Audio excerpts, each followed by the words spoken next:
we got a couple hours of just things that should be happening everywhere in the media. Everywhere this discussion should be happening about vaccination, yet it's the one thing you find you cannot criticize. And if you want to know who's in charge, find out what or who you can't criticize. And this, more than anything else, we talk about the third rail of medical politics. I've talked about some controversial things on my radio show for the last 20 years. And other than vegans versus meat eaters, this is probably the most, vitriol that you get. You ever seen a vegetarian fight a carnivore? Oh, it's brutal, just brutal. I try to love them all. My name is Robert Scott Bell. Welcome to the vaccination panel here at the Health Freedom Expo. We did one a year ago. It was great coming back out. Dr. Ravi, you were on it as well. And I think you were the only one. Yeah? So, yes. Yeah, you were the pro. All right, so the pro on the panel is Dr. Ravi. And we're going to have Sherri Tenpenny come in a moment. So unlike the panel I did at the Truth About Cancer a couple of weeks ago, where I had 8 people on it, which was awesome, because normally they give me 15 to 20. That's just not a panel. That's a free-for-all. Even at that event, because it was so large, we couldn't do Q&A. But in this environment, it's much more intimate, and so we will be able to interact with one another. And we will get a microphone around, and I would appreciate, take your time. We'll have mic runners that what you say we want to hear, everybody here, and also for those that are going to watch later on demand. And I want to thank Trinity School of Natural Health, Julie Whitman-Klein and the family, going back to her father, Wendell. An amazing, amazing journey this has been to establish a beachhead or reestablish a beachhead for liberty in America. Because health freedom, even though it's a hyphenated freedom, the reality is the people who are so sick, who are not aware of health, are much more easily enslaved. And as we find more and more of this, again, authoritarian kind of impact on our freedom to say, no, we do not want to be vaccinated, or we don't want to be injected with aborted fetal tissue or animal cells, RNA, DNA, etc., much less any of the other ingredients, whether it be for philosophical, religious, or I'm just not stupid like that. Any and all of those should be enough. But right now we have succumbed to this idea that the government is the arbiter of what is right and wrong, what is good, what is not.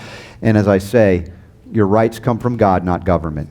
And we must begin to recognize that again and live accordingly. So the question, for the panel, we've got, esteemed experts and medical doctors, and of course, Erin, your experience with vaccination has been, I have been vaccine injured from the smallpox vaccine. I'm old enough is anybody old enough to remember the smallpox vaccine? Yeah, I fell asleep on the pox that came out of my arm, and it reinitialized like a vaccine on the temple of my forehead. And as a child, I had such things that I didn't know what a migraine was, but it was times 1,000 that I would experience afterwards. And, Dr. Sherri Tenpenny and I, we do the V-Science Bites, and I think one of the episodes we talked about it reminded me the way you were describing what was happening, the encephalopathy. It was a symptom of that. So the experiences we have may be therapeutic or may be personal, and many of you have different experiences. We have any Trinity graduates out here? Great. And there's just not enough. We need more people. Anybody taking a course from Trinity right now? And I tell physicians they should go to learn real nutrition, right, from Trinity, because they didn't learn it in medical school. So we'll step it out. And in fact, if you don't mind, Sherri, I know that you're going to have to dart out early, but not too early, right? Not too early. Dr. Sherri Tenpenny, when you started this all those years ago, did you foresee a time where the government would actually have the audacity to say that not only kids are going to be required, but adults too, and there shall be no religious exemptions, much less any others? I never thought that they would get that far to actually make it mandatory. I certainly didn't think that they were going to implement the adult vaccination plan, which they put forth in February of 2015 with the implementation plan. I thought that they were going to, I started to see it was going to move forward in about 2008 when they started requiring healthcare workers, and they were making healthcare workers required to get flu shots. Mm-hmm. And that was the time, it was earlier than that, because in 2002, I purchased the URL Coalition Against Mandatory Vaccination in 2002. And I worked really, and it was not too long after that when I started seeing what was coming for healthcare workers, and I worked really hard to get traction. And people used to say to me, oh, you're crazy, Sherri. You're just such a reactionary. They'll never get to the point where they're going to mandate vaccines. They'll never take away people's rights. People will totally revolt if they make these mandatory. And this was 2002, and then 2008 is when they started making the requirements for healthcare workers. And so it's just been a machine that's just been rolling along all these ways. And then when they hit the adult mandatory vaccination plan that they released in February of 2015, prior to that was in 2010 when Bill Gates and the Gates Foundation put forth $10 billion to start 2010 to 2020 to be the decade of vaccines. And they were rolling this forward into making more and more vaccines and more in the pipeline. So that's 2010. Then in 2015, when they released the adult vaccination schedule, that's when I really started to get people awake and saying, come on, this is coming. It's like the train's coming down the track, and they're like, nah, they'll never get to that point.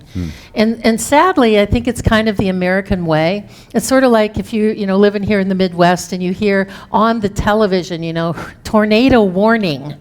Who goes directly to their basement?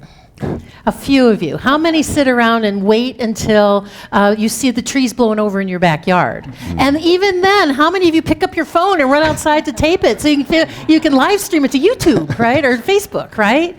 So it's kind of the American way of waiting until the last possible moment, or even worse, until it's your personal travesty. The trees falling down on the roof of your house, or the roof's being torn off, and then you think about going to the basement, right? Am I serious? You just get that, right?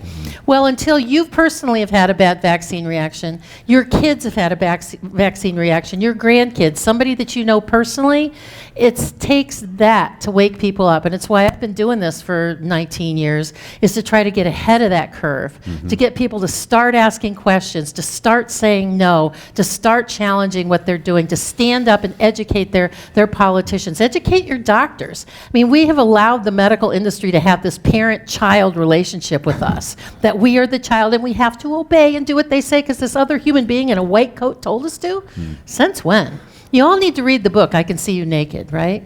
It's the best book on public speaking ever written, and it talks about the fear of public speaking is more people have more fear of public speaking than they do of dying. And so, but this book, I Can See You Naked, is about when you're standing up and you're fearful because of all these people, you kind of like see everybody sitting around naked and making fun and laugh. Most of you don't know that when Dr. Sherri Tenpenny was born, she slapped the doctor. But if you read that book and you understood, where to meet your fears and stop it, you would stop being afraid of your medical doctors. I mean, you put up with stuff from your medical doctor that you wouldn't think of putting up from your sister or your brother, or your next door neighbor, or your CPA, or your lawyer, or anybody. So it's time to take her power back about that. In a microcosm of what Dr. Sherri's talking about, because she's been at it for so long, many of you are experiencing a little bit of what she's been experiencing for years as you have awoken to this reality, and you're now going out into the world trying to communicate to your friends, your family, your neighbors, your community, and they're looking at you the way they've looked at Dr. Sherri. But you're right. She's been right, and you are right for being here and going out and communicating it. Dr. Peter Glidden, the nice people of Canada. How are they dealing with this? Is this something you're seeing impacting there? Are they looking to mandate for our friends up north? Yeah, it's getting really, really bad up in Canada. Canada is worse than the United States. And it's, these trends, I think, start in the United States and then they spread out to the world. And what Dr. Tenpenny was talking about is absolutely spot on, but it's much worse. History doesn't repeat itself, it rhymes. In 1912, the Carnegies and the Rockefellers used their political and financial influence, and they lobbied Congress. And in 1912, Congress granted the American Medical Association the exclusive control over who could and who couldn't practice medicine in the United States. Everybody else was kicked off of the bus besides the MDs. The chiropractors, the naturopaths, the osteopaths, the homeopaths, everybody was kicked off of the bus of medicine. And the American Medical Association grew their power base. They actually orchestrated a hostile takeover of the development and delivery of medicine, and this happened in 1912. That's 107 years ago. It's before anybody in this room was alive. It has been a hostile takeover of the system of medicine that's been in place for 107 years, and most people in the United States don't recognize it as such. But what most people do recognize is, well, the only medicine practiced in my hospital is MD medicine. The only medicine my insurance paid for is MD medicine. The only medicine they make TV shows about is MD medicine. The only medicine that they do research on at my local university is MD medicine. Therefore, the MDs must be better at what they do than everybody else. That's a logical conclusion. But it's absolutely positively wrong because of the one missing data point of the monopolization of the medical marketplace in 1912. And then FDR comes along in the 1930s, and he creates a fourth estate in government, the legislative state. So they took the ability of making laws out of the hands of us, and organizations like the FDA and the IRS and the FTC were birthed. And now these people make the laws. They're not elected, they're appointed, and you have no say in what they say. So it is government by fiat. It has been a complete, utter, and total takeover of the system of medicine. Now listen, your medical doctor may be the nicest person God ever created, but your medical doctor doesn't practice medicine. They practice allopathic medicine. And allopathic medicine is really pretty good for trauma care and surgery. That's the wheelhouse of allopathic medicine. But for everything else, allopathic medicine is a complete, utter, and total failure. Allopathic medicine in the United States of America is the leading cause of death, the leading cause of bankruptcy, and since these people have been in exclusive control over the development and delivery of medicine, Alzheimer's is skyrocketing, autism is skyrocketing, heart disease unchanged after 30 years of statin drugs. Chronic disease is getting worse. And life expectancies are getting shorter. And it's not because of chemtrails. It's not because of cell phone radiation. It's because the people in charge of the development and the delivery of medicine are the wrong dog for the hunt, period. Yeah, that is true. Dr. Professor Brian Hooker, you are a hero of mine and a friend. And if it weren't for Dr. Hooker and what he did, we wouldn't know of a CDC whistleblower. We wouldn't have known of the corruption we suspected, but we now found out for real was happening at the Centers for Disease Creation and Promotion. Wait. Did I say that right? Centers for, that's right, CDC, yes. But you have a son who's been vaccine injured, and that sets you on a different course in your life. You know, you still teach at a university, and yet you have a mission that's larger than that, to warn others and to continue with your science. What is the latest? I know you presented earlier, but what is the latest for this audience that may not have heard you that you have uncovered in terms of the literature, what you're reworking numbers to show just how bad this is? Well, I want to say first and foremost, it is an honor to be here. It's an honor to be among those that are awake. And also, please, at any cost, never trust the government to tell you what to put in your body, period. Please. Amen. I am an ex-vaxxer. My son was vaccine injured.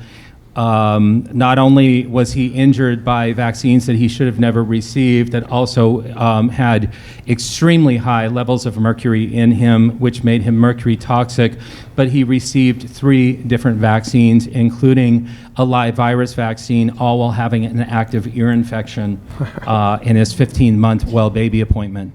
Up to that point, I was a happy public health kid. My mom was a public health nurse. Growing up, and she was in charge of all the vaccinations that were distributed in a large county in Southern California, Riverside County, one of the largest counties in the nation. And so we were completely sold on vaccines, and I can remember even the minor vaccines. I can remember saying, oh, how wonderful that my son will never get chickenpox. After all, that was so darn inconvenient. But here I stand 21 years later, and with a vaccine-injured child who is an adult who struggles every day to speak, to understand us, to understand his world. He struggles with gut dysbiosis. And I remember, when you've got a kid with autism, you always hear heal the gut. I remember thinking, oh, we'll heal the gut and then we'll move on. No, it's an ongoing process. His immune system, his gut, his autoimmunity, everything has been dysregulated. And so in order to keep his body in repair, it is a daily, minute-by-minute process. And I would not wish that on anybody in the world. Don't get me wrong. I love my son. He is wonderful. He is unique. He is beautiful. And he has taught me so much. But I do not want to see that to happen to the children of the world. And as my research has uncovered, I'm finding a new segment of population, a new very rare segment of population, that their health is unsurpassed, and that is unvaccinated children. Unvaccinated children are among the most healthy children. And if I do, at this point, I want to put a shameless plug in for Vax2.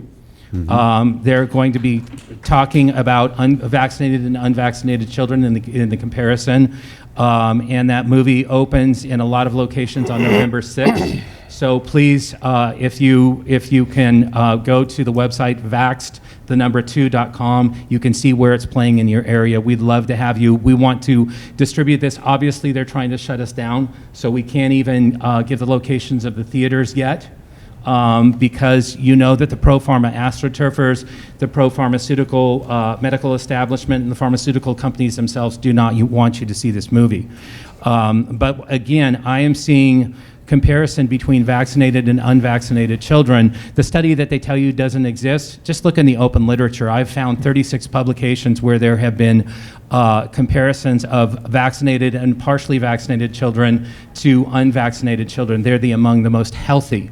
If you look at children that received the measles vaccination versus those children that were actually infected and had a natural measles infection, the rate of allergy is over 250% higher in those that got the measles vaccination versus those that their body was trained naturally by getting the measles. There's a large body of literature overseas on the DPT vaccine and how it has increased the rates of death upwards of 5 to 10 times those kids that got the DPT vaccine in their first year of life versus those kids that did not get the whole cell pertussis vaccine and the DPT vaccine.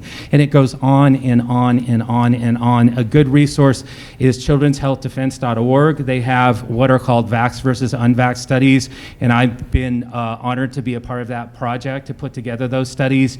And there are PowerPoint presentations. And, at first, I was approached by Robert F. Kennedy Jr. to help out with this project. I thought, I'll really be surprised if I find anything. But these studies have been done over and over and over again. And when you look at them and you see them, you see that the birth hepatitis B vaccine is completely dysregulating the immune system. That following up with the massive vaccination schedule in the United States, as well as other countries like Canada and Australia, you see the complete dysregulation of the immune system, and our children and soon to be our adults and now our adults, especially with the annual flu shot for seniors, are paying for it with their very lives. And so I am so thankful to be on this panel. There is more research coming. There's more research that I'm trying to get published regarding the outcomes when you vaccinate versus partially vaccinate or unvaccinate. It is very, very difficult to get published. Please pray for me. Please pray for my research group. And thank you so much. Thank you, Brian. Thank you. Dr. Sherri, you had mentioned about Americans being, so kind of, we've lost our way, right? Wait for the tornado, run to the tornado. And I think of our next guest expert here, Dr. Ravi from Sri Lanka. And I think, do you know how to say cojones in Sri Lankan? No, I don't. Because, well, this guy has it. Well, I'm just saying, because if you watch what he writes about and when he presents, he's not from around here. He's now here in America. And I see the people that come to America from foreign lands to be here, they have that spirit of, yeah, you're not taking my rights away, right? Like something. This would not fly in Sri Lanka for sure. Let's move there. But the problem is, I echo everything you guys all said. The unfortunate thing is that the program is now moving away from the U.S. If you look in other countries, I'm in contact with all the vaccine groups or whatever in Sri Lanka as well, because they're starting out there, starting groups and talking. They're starting over there as well. So they're spreading this. It's like a cancer, and I know cancer. I worked in cancer care for 13 years. It spreads silently. So right now, you can't get a license or a passport in Argentina without a vaccine record, which is going to be here soon. Because if the ACIP at their last meeting a couple of days ago made it very clear that they cannot mandate vaccines, but they'll make sure that they force compliance. And how are they going to force compliance? They're going to make you have a vaccine record when you go to renew a license or a passport or get on a plane. I don't know about you, but my home country is Sri Lanka. I can't walk there. Even if we believe the earth is flat, we can still do it. It's a long ways off. I need to get on a plane. So these are things that people don't think of and people are not aware of either. I mean, we are just talking, we usually end up talking amongst ourselves usually, and I think the key to this stopping is more people waking up and getting informed. And there's no better place to do that than here, because people who are sitting here who are in the field of natural health are the ones who are going to be the spokespeople or spokespersons for this movement. You need to learn, you need to get yourself educated, you need to ask all the questions, you need to be aware, and you need to know what's going on and then go out and talk to people. I talked to at least 4 people today and convinced one not to get a shingles shot because I told her that was completely useless and could actually hurt terribly. Although you can still sue for the shingles shot because it's not on the childhood schedule. So, but then also I had lunch with 2 other people who were going to think about the flu shot, and I told them that if any other medical procedure had a single-digit efficacy rate, it would be in the garbage can before it came out into the public. Yeah.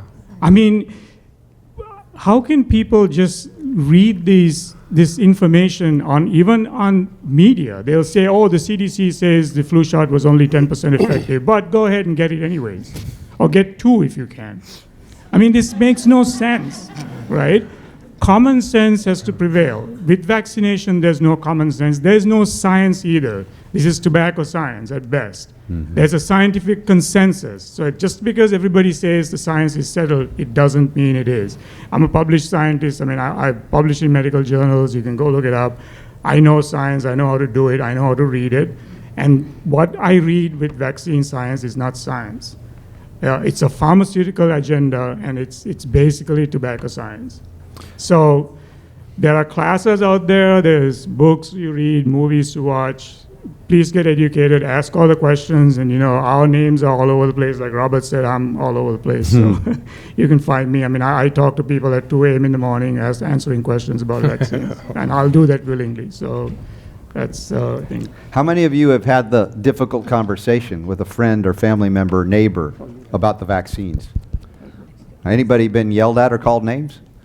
Yeah, but how do you get by? You know that, Erin. You've been yelled and called at names, all that, but you've got personal experiences as to why you're aware of this danger, like I've had as well. And I think these stories have to be told, don't they?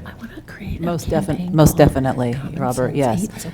Yeah, I am. It's a great idea. Used to that, and you have to develop a thick skin when you're a journalist. And I just want to say first and foremost that I too am honored to be up here with all these doctors and scientists that I admire so much, and with you as well, and have all the great audience out here today. Some of the faces which I recognize from yesterday. Is your mom here? I don't know yet. She might not have made it yet. So she was here many hours yesterday, and we're opening her mind because this is my hometown. This is the family thing, Yeah, this is the family thing and my birthplace of Chicago. So kind of where it all began, and I'll be quick with my intro, but yeah, I was born after a very bad pregnancy, to put it mildly, and my birth mother gave me up, and I was hospitalized several months, very, very sick, on antibiotics, and they didn't know what would happen. We believe I was double vaxxed at the Cradle Society here in Evanston, and then adopted, and my folks were out of state and adopted me and moved me to Indiana, and then I was vaccinated about 4 months. It was a winter January. I'm born in September, so now we're in January.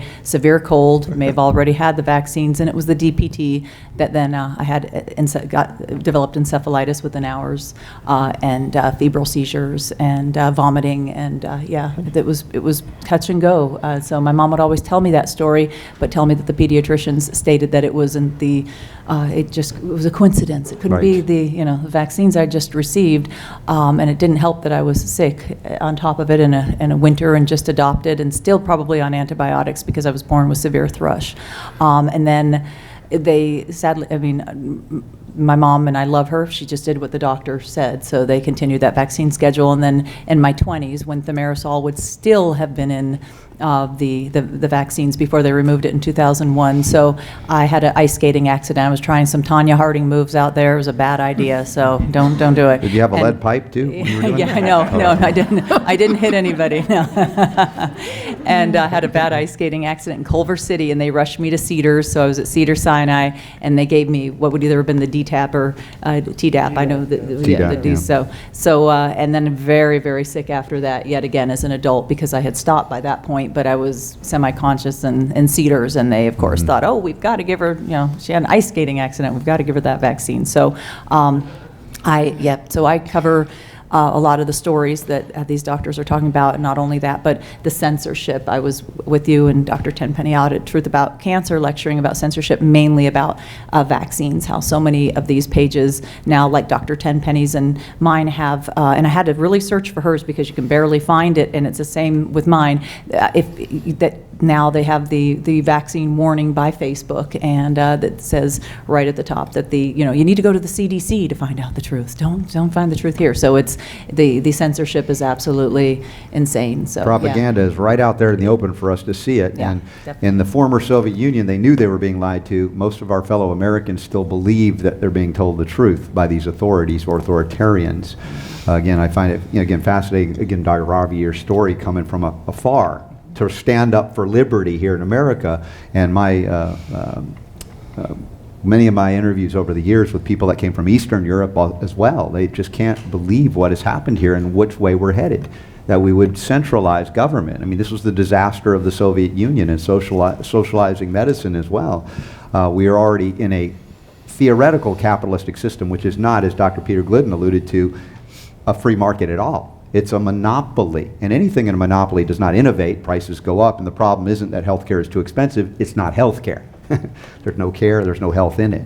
So we have an opportunity, as I said, for a much more intimate environment here that we can open to questions. And I know you all have come here for very specific reasons, and you may have questions for any one of our panel members, or if I can add anything into the mix, I'm happy to do that. Who's going to be our roving microphone? Okay. So, sir, do you have your hand up first? Did I notice that? All right.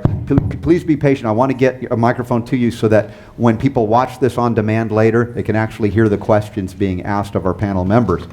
Go ahead, sir. It's right there. And make sure you talk into it so we can hear you. Well, thank you all for what you're doing. I have an answer, I think, that's been going around this country for what you're referring to. I have a lot of knowledge and experience in tyranny. My parents went in concentration camps in Germany. Do you find it ironic, sir, that in New York they were going after the Hasidic Jews? Coming now, so I'm going to give you the answer in 2 minutes. Okay. In this country today, out of the 50 states, there are 36 states now that have term limits for governors. In this country today, there are 16 states that now have term limits for state legislatures. In this country today, we have term limits for mayors, city council people, sheriffs, other offices. We need term limits in the United States Senate, and we need term limits in the members of the House of Representatives. 2 terms. That's right. 2 terms. Just like the President of the United States, we use Article 5 of the Constitution. Okay? Part 2 of Article 5 of the Constitution. Convention of the States, okay, it's already pending across America. It's all being kept quiet, silent, by groups who do not want, excuse me, my voice is kind of out of it, they want to be quiet, and so it's not known. So I want to say to everybody, get involved by passing on this information to your family members, to your relatives, to people you talk to, term limits are already here. 2/3 of the states already have term limits for governors, 1/3 for state legislatures. You could Google this, they'll tell you which states have got what, okay? We need term limits for United States senators. All right, the perspective you have, I appreciate it, but remember that, as Dr. Glidden said, we have an oligarchy. Regardless of who's in... This is about the people. Forget about the oligarchy. No, you cannot forget about the oligarchy, I'm not because it forgetting exists that- beyond the vote. All right, hold on. I want to hear from our panel members now, okay? All right, go Does ahead. anybody else have a comment on what he had to say? Dr. Sherri I Tenpenny. just want to agree with what he said about Convention of the States. I've been following that quite a bit in the state of Ohio, and that people are afraid that if we have a Convention of States, it's going to upend our Constitution, and it's not. What it's really about is enforcing the Constitution and using the tools that are available within the Constitution. So if you're not familiar with it, look it up and get familiar with the Constitution of States. But I want to hear what Peter said, because I agree with Peter. I mean, it's these appointed people, like the appointed people on the ACIP committee, you know, the Advisory Committee of Immunization Practices. They're appointed. We have no say over them. The people at the FDA, the NIH, the people that are on all sorts of panels, that they're not elected. So irrespective, and they're part of the bureaucracy that's the forever running Washington, D.C. and all of our states. So they're the appointed people beyond our control that are now running this country. This is what here. Jonathan Emord lectured on, how we got here over 100 years. Didn't happen overnight. Right. That ahead, was Peter. that was a great lecture. If you weren't at Jonathan Emord's lecture yesterday, then you want to get the copy of it. It was fantastic. And you're absolutely right about term limits. I couldn't agree more. But even if that's in place, because of the monopolization of life in the United States, and because of the development of the administrative state, so we've got the FDA and the FTC and the IRS and all these organizations, right? Here's how it goes. If you have a complaint, if the FDA has a complaint about, you know, in the United States, the only thing that can legally treat a disease is a drug. Did you know that? Mm-hmm. Did you know that if you found a buttercup cure for liver cancer, that the Food and Drug Administration would confiscate it? Mm-hmm. And they would require $60 million of research to prove it, and then once it was proven, it would only be available through a prescription by an MD as a drug. It's nuts, but that's the way that it is. If the FDA has a complaint against you, it's a kangaroo court. It has nothing to do with the members of the Congress or the members of the Senate. They make up their own rules, they make up their own laws, they make up their own courts, and all of your constitutional rights, right to a defense attorney, right to discovery, right to confront your accuser, all of those are gone. They're gone. They are gone. They do not exist. So look, we can attempt, and you know, this whole vaccination thing is a big bad voodoo daddy, and it is. And something has to happen about it, and I think that we're going to reach a breaking point here at I don't know what it's going to be. But in the meantime, I've been a licensed naturopathic doctor. I've been practicing for 31 years, and you would not believe the things my colleagues and myself have seen our patients recover from. There is a world of therapeutics that are available to you that can help. I have two colleagues wrote a book. It's called How to Treat an Unvaccinated Child. It's really great. Go to Amazon.com, check it out. Just type in unvaccinated child. There's stuff that you can do, science-based, clinically verified, from the comfort of your own home to increase your health and the health of your loved ones. And you better belly on up to that bar, because if you're waiting for the state or the government to fix it, it's not going to happen. Yes, well said. Well said. Jeffrey Smith. Yes. Thank you for this enlightening panel. I have a question that's very scientific, very medical. Inside vaccines, nearly all of them is glyphosate, which is the chief poison in Roundup. And I would like to just list maybe 10 things that glyphosate does that we know that it does based on peer-reviewed research, and ask you if any of that could enhance or create more side effects from injections, from vaccines, or if any of it could interfere with its ability to create immunity. So I'm going to just list them so you can get a sense. It chelates minerals, making them unavailable. It's an antibiotic, so it damages the beneficial gut bacteria. It creates gaps between the cells, in the gut as well as throughout the body. It can cause a deficiency of serotonin, melatonin, and dopamine, can mess up the hormonal structures of the body, can damage the actin structures within cells, destroy or damage mitochondria. It can mess up it's genotoxic. So it can create cancer, and it also can create birth defects. And I'm just getting started. But of those, it also disables or dismantles NRF2 significantly, the gap junctions between cells, etc. So because it's in the vaccines, it might work with the vaccines, and also because the baby's body or all of our bodies are exposed to glyphosate, it might interact even if it's not in the vaccines. So I'm interested in what that interaction might be for health and also immunity. Glyphosate disrupts protein function. When you look at small molecules like glyphosate, there is immune dysregulation associated with them, but I think more importantly and more generally, it disrupts in terms of protein function. When it chelates the metal nutrients that we need, then most metals are holding together proteins. They're called cofactors. And those cofactors are necessary and vital for us to do things like detox, things like glyphosate. So it's sort of this never-ending cycle where you are compromised by something like glyphosate in vaccines, glyphosate in the diet. I think glyphosate in vaccines is insidious because it's directly injected. It is an injectable route. And there are, especially in the MMR vaccine, they've measured, I think it's over 30 parts per billion glyphosate in the vaccine. It comes from the gelatin. It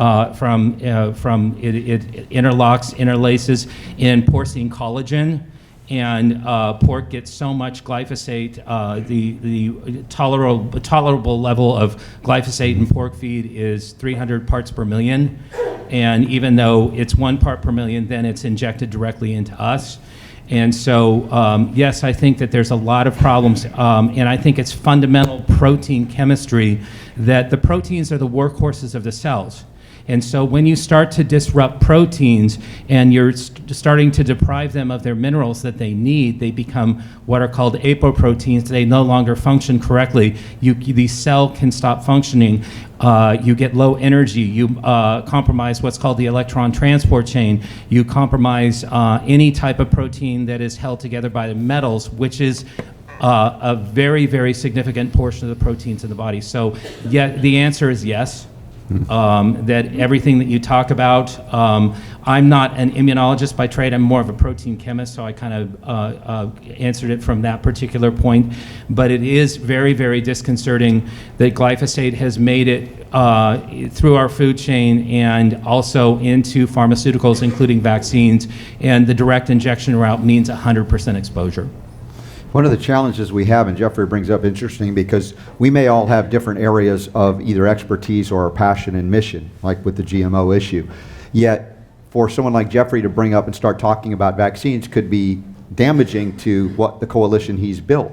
And the question I would have to any of you here is, how do we build a coalition, knowing what we know about how damaging and devastating vaccines are, and how there is a crossover into every issue today that threatens the very existence of humanity at this point in genetic integrity? Well, a couple of things. I mean, the movie Bot tried to make that blend between the people that were concerned about GMOs and food and what was happening to our food supply and what was happening to our, with our bodies and vaccines. And I'm working with a group of people actually in New York right now on a project that they wanted to develop a program about supporting and developing immune health. And then they realized that anything that you did to try to improve your immune system, because vaccinating does not cause immunity, and we've got to blow that out of our language. Stop with the immunization. We've got to stop with that. First of all, we vaccinate, we don't immunize. Vaccination is the act of injecting foreign matter into your body to develop an antibody. That does not give you immunity.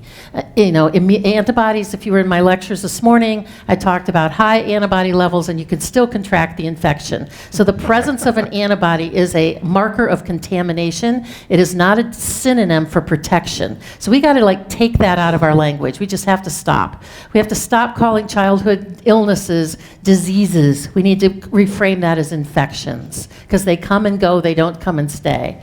And the whole idea of, this, what I was telling you about these people in New York was that they wanted to do this whole thing to improve immune health and get rid of autoimmune disease. And then about 2 years into this project, they realized that unless they address the vaccine issue and stop poisoning people, no matter what they did to build health was going to be irrelevant if they stopped polluting people if they didn't stop polluting people with vaccines and the glyphosate.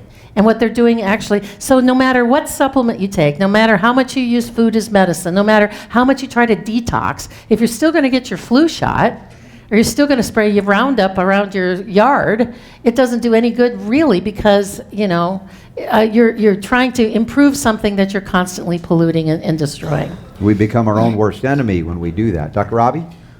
Yeah, so to answer the question that you just asked, so I go through this almost every day. So I'm a naturopath, board certified naturopath now, and if you post something out there saying, then you immediately get labeled anti-vaccine. So it's kind of hard right now to keep things separate, but at the same time, if we don't talk about it, then we don't achieve our goals as well. So what I do is, basically you have to find that balance where you promote vaccination choice perhaps. You understand what's going on, you educate people on what's wrong with it, but then you don't try to be, rabid about it as well, which sometimes, you can't, avoid, but, that's okay. Everybody has their day. Mm-hmm. But for you, that's the same thing. Like Brian just said, glyphosate is in vaccines and it's injected, so therefore there's going to be harm. And do you want to get up on a rooftop and scream about it? Probably not, but do you want to tell people about it? Probably yes. And at the same time, everything you said, without the glyphosate, I think vaccines do those. So the vaccination harm is there with or without the glyphosate. So, all the 10 items that you mentioned, basically. Mm-hmm. It is a challenge to figure out how best to push back on what has been forced violently. In fact, the act of vaccination is a violent act. In fact, Paul Offit admitted to that, played that on the show some time ago. And so our defense of that needs to be belligerent as well to recognize the threat that is a mortal threat. At the same time, you mentioned choice. And if we believe in freedom, I've said this as much as I would never vaccinate or allow my family members while they're still under my, my kids under. That is something that as adults, we have to respect a choice. We might argue that it could be a bad choice to make, but if we, if the oligarchy actually cared about the people, it would ban vaccines yesterday because of what it is, and it's untested. But the question is, what is strategically the best thing? And that's maybe an unanswerable question, but I always like to engage in this discussion. I just want to, Brian put in a shameless plug for Vax2. I want to put in a shameless plug for our boot camp course. Mm-hmm. We talked about that because part of what the boot camp course, it's only offered twice per year. It's ongoing right now. There's quite a few people that are here that are actually even in the boot camp course. And part of what the boot camp course is about is that it teaches you language. There's a lesson, and then the second lesson, there's 9 weeks. It's an 8-week course. The second week is all about teaching you the language to communicate without heat in an effective manner to get your point across without losing friends, family members, and without engaging in head-on debate. So our boot camp course is designed, our goal is to create an army of like-minded people that are saying the facts correctly on the core set of content, but also train people in how to communicate in a way that you actually get through the thick heads that you're trying to talk to without taking a 2x4 to them. Okay, so in our next boot camp course, if you, our website is Courses for Mastery. It's courses, the number 4, mastery.com. If you go there, you can see all the stuff we do. Our next boot camp course, open enrollment, I really like this. It's 2/20/2020. There's numerology. There's got to be something good Yes. about that, right? Yeah. So it's February 20th, 2020 is the next open enrollment. So if you're interested and you want to be part of that, if you want to text C4M, which is Courses for Mastery, to 555-888, 3 5s, 3 8s. That puts you on our email list so you can find out more about it as time goes on. But, you know, it's really, because all of us, everybody up here is talking about the heat that they do and what happens and how do you communicate. Well, we're the first people, I think, that's come along and actually given people a communication course in teaching how to communicate this so that everybody in the room can go out and then talk to their points of influence and be able to make a difference. And that's really important because you know how deep the socialization is? In World War II, 4 German pharmaceutical companies banded together and they bought a concentration camp. They owned a concentration camp. They conducted experiments on the inmates of the concentration camp, and they made the inmates of the concentration camp manufacture the Zyklon B gas that killed everybody in the concentration camps. And you know who one of those pharmaceutical companies was? Bayer. Now, You got to think that one through long and hard. yeah. The people that make children's aspirin. Talk a little bit more about the socialization behind that. Well, this has been, the monopoly has been present for so long that most people, not the people in this room, you know, the people in this room are like the people back in the day during Noah's Ark. We would have been the people that got on the damn ark, right? Everybody You got the else message. dies, They right? these guys got the message. We got the message. So inside of all of this doom and gloom, I think that there's hope here because we're going to be the last people standing, for goodness sakes. I mean, we are. But if we're human beings and we have a heart, we want to spread the message. But, you know, I'm telling you, I've been doing naturopathic medicine for 31 years now, and 31 years ago where it was talked about in hushed tones, in dark rooms, and it was the redheaded stepchild that nobody wanted to talk about. We've come a long, long way, but it's a gigantic uphill struggle.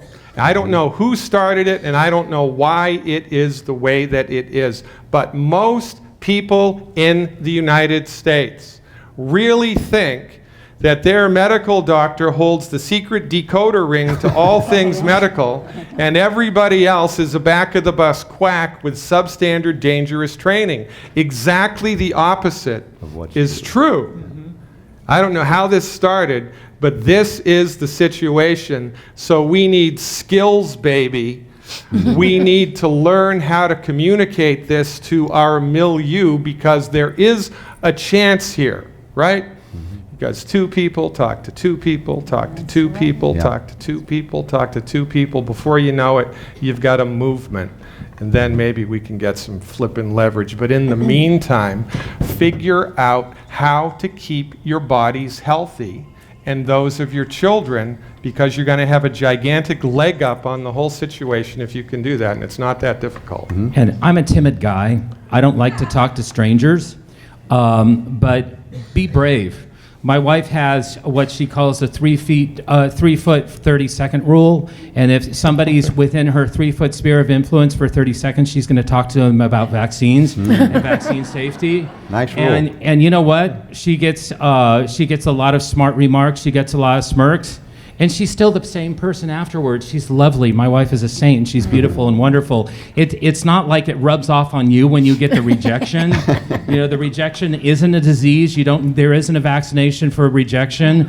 It's called a thick skin. Yeah. And you know, we have some really, really wonderful, brave people working on the ground in this movement. I think we're going to win this on the ground. Amen. Amen. Sir, we got a question in the back. What is your name and where are you from? I'm Dr. Is that on? Dr. Thomas from Chicago. Okay, Dr. Thomas. And I had one recommendation. I tell my patients and others, you are your brother's keeper, and that the B stands for the benefits, the R stands for risk, and the O stands for options. So scientifically, if you ask, what are the benefits of whatever it is, the new drug, the vaccine, or whatever, and have a scientific discussion, what you'll find is the doctors who were trained 30 years ago still believe what they were taught 30 years ago, which isn't correct. So you can have a conversation based on science about being the brother's keeper, what are the benefits, what are the risks, what are the options, and that keeps it such that the physician doesn't have that cognitive dissonance and retreats and refuses to have a conversation. Because you, as that doctor's patients, have the biggest influence. He has to listen to you, maybe the third or fourth time, but he has to listen to you. And that makes more impact than anything else. So take it to him, be professional, be nice, have thick skin, but just tell him, we have to be our brother's keepers. If it doesn't have a benefit and the risk is too high, my baby doesn't need that. Or you could fire him and sue him. Yeah. Have you been successful in communicating to your colleagues as well, in addition to the doctor-patient relationship? Do we have another question coming back there? You know, I just remembered something about glyphosate. One of the things it does, it wastes copper. And that's a really giant, big flipping deal in healthy human metabolism. So it's unbelievable what's happening. It's unbelievable. Yes. Can you repeat the number, please? Oh, 555-888, and you text C4M. C4M, that stands for Courses for Mastery. 555-888. No area code? Nope, it's No, just text it's a that text. number. You text it. Yeah. We'll talk to you later. I know you. We have a question on this side. Yes, ma'am. What's your name? Where are you from? Hi, I'm Sharon Ledbetter. I was born in Chicago. I'm a health and wellness educator at the oldest health food store in Chicago, Southtown Health Foods. Very proud of that. Exactly what this gentleman over here, oh, no, I'm eating the mic, that's better. The gentleman, doctor over here, was saying about, needing to share everything that we learn with everybody, and that's a real grassroots place to meet people because they're definitely coming in and asking questions and they have concerns. But my specific, and I just want to thank everybody here for everything that you're doing and everybody in the audience that's a part of this movement. Thank you.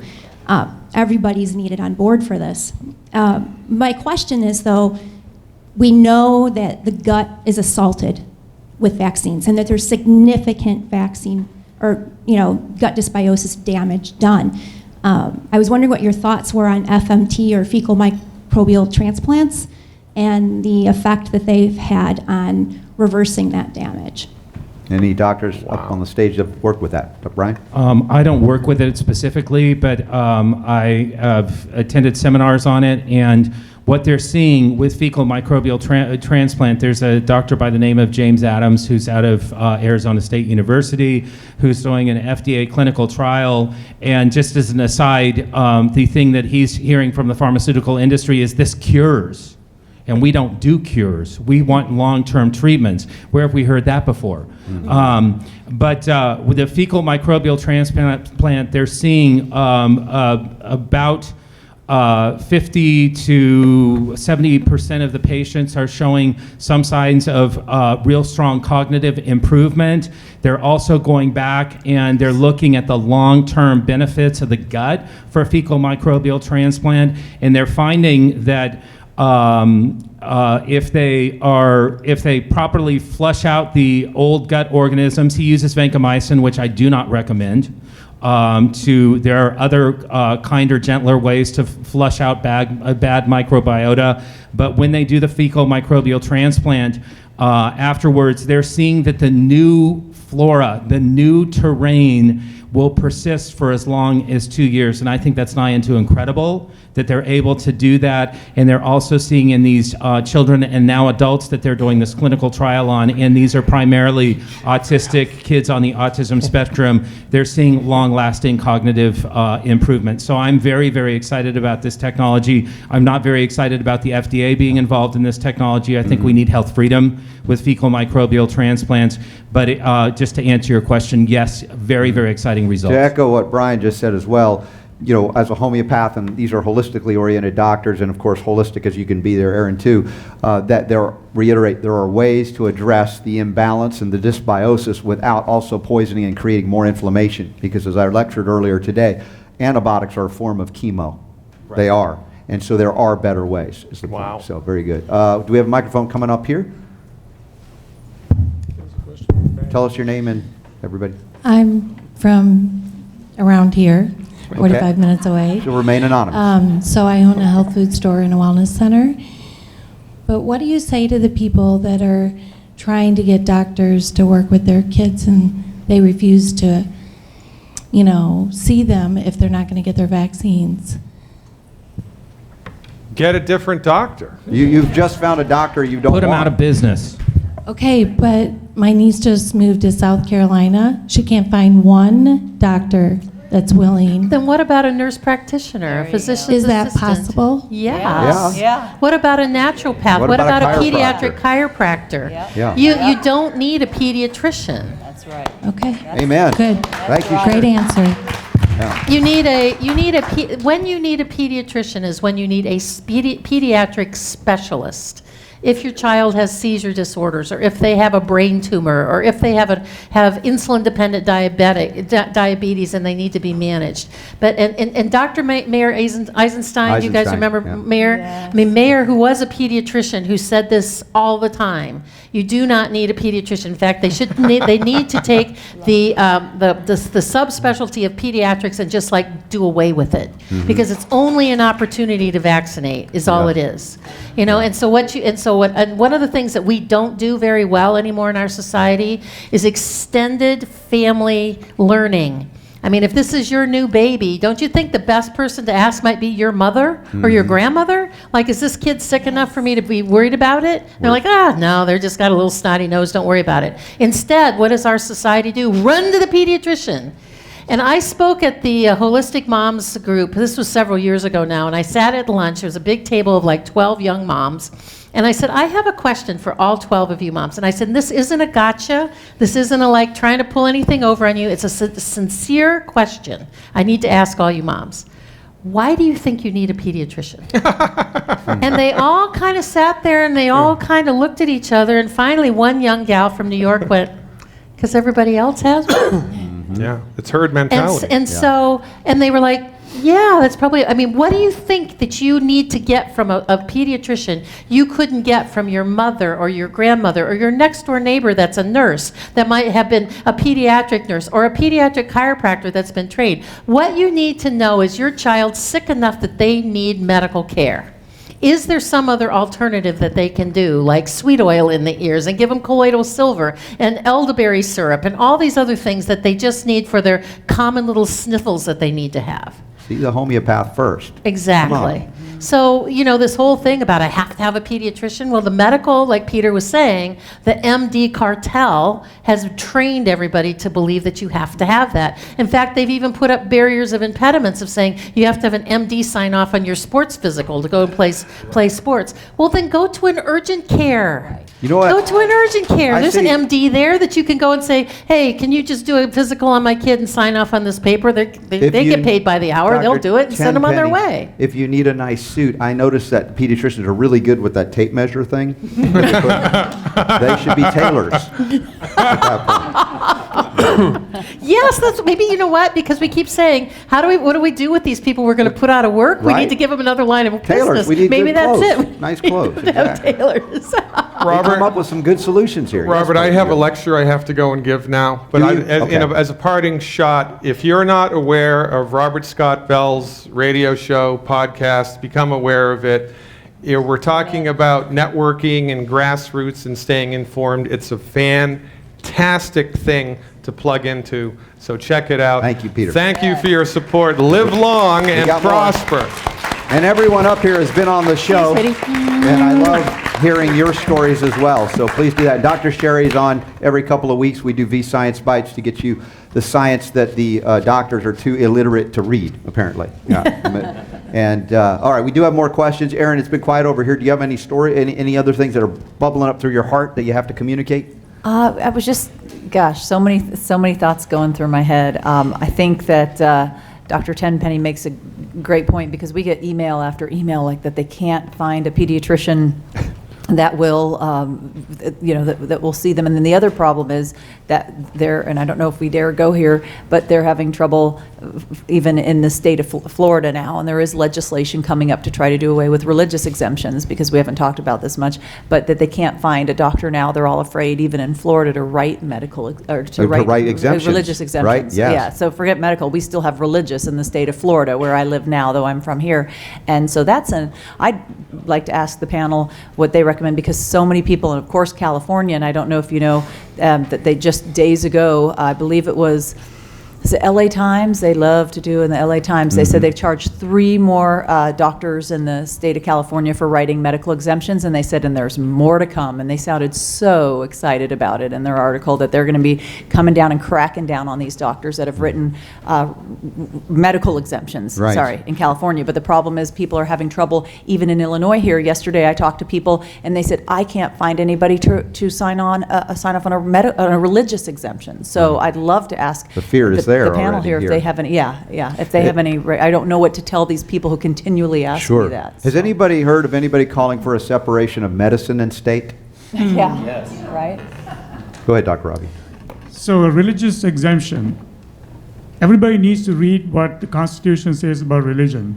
You don't have to have anybody sign off on anything if you need a religious exemption. It's your own personal belief. So you just write something up, I mean, say you worship a rock or whatever. I mean, it doesn't even have to be a church. That's the law. And they will tell you, I mean, one of the worst and silliest things I ever heard was that some school requiring a child to have a religious exemption signed off by a doctor. And I was like, and people, we get, I mean, I work for 2 medical freedom organizations in Ohio, Health Freedom Ohio and Ohio Advocates for Medical Freedom. We get emails constantly from parents asking this question. A doctor does not have to sign off on your religious exemption. This is what you tell them.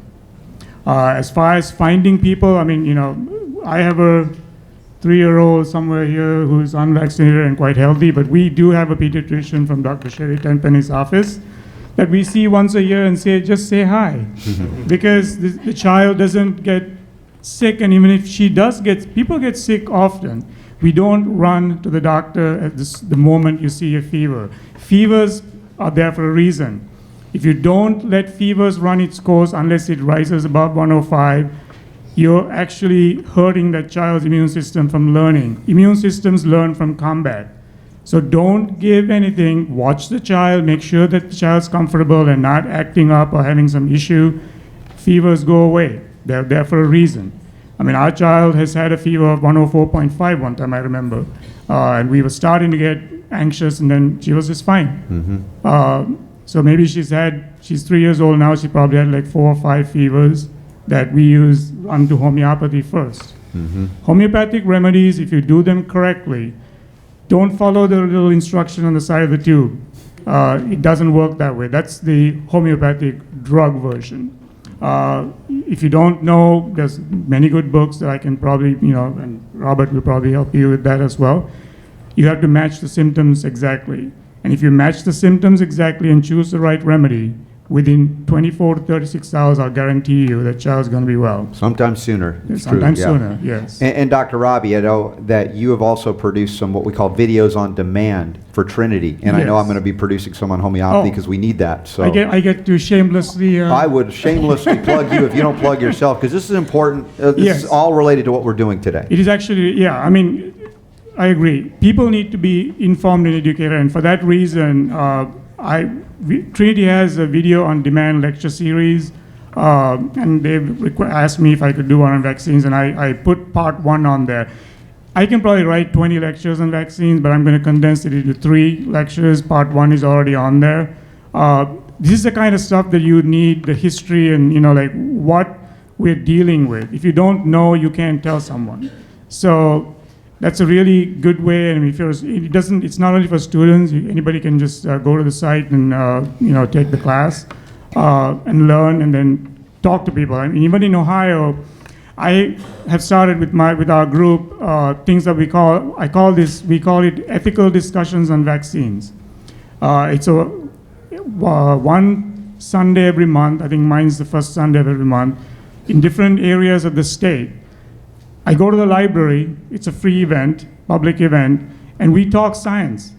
And anybody can come. And this is a great way to get people who are questioning it or who are skeptical. We don't care. I mean, it's a safe place for us to talk science. And this month, we're talking about the flu shot. And boy, do I have information for them. And we talk about both sides of the story, and I will play videos of all the advertisements I see on TV and say, hey, okay, here's what you see on TV. What are they saying? Is it the truth? And some of it is partial truth, right?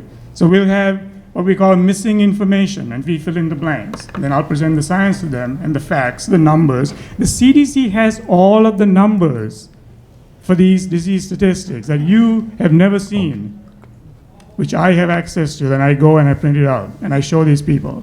And this is the kind of education we need to provide the public so they get informed and then they tell someone else. I mean, think about it. If next Sunday I do this ethical discussions on vaccine series, on Monday somebody runs into another person who's going to get a flu shot, they'll say, oh wait, I heard something like this the other day. Mm-hmm. And this is how you plant the seeds. So all of you here could be the ambassadors for giving people the information, the truth, the facts, and the science of vaccines. So that's where, we need, that's, I think, where we need to go. Beautiful. We have a question in the back, ma'am. What's your name and where are you from? Can we get that microphone turned on? There we go, I hear it.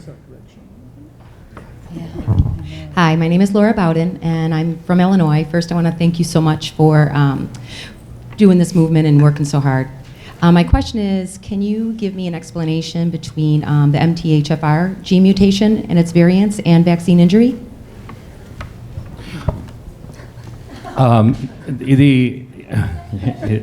There is, you've got two different types of mutations. There's 1298 and 677. The impair, what MTHFR is what is it? Methionine synthase reductase,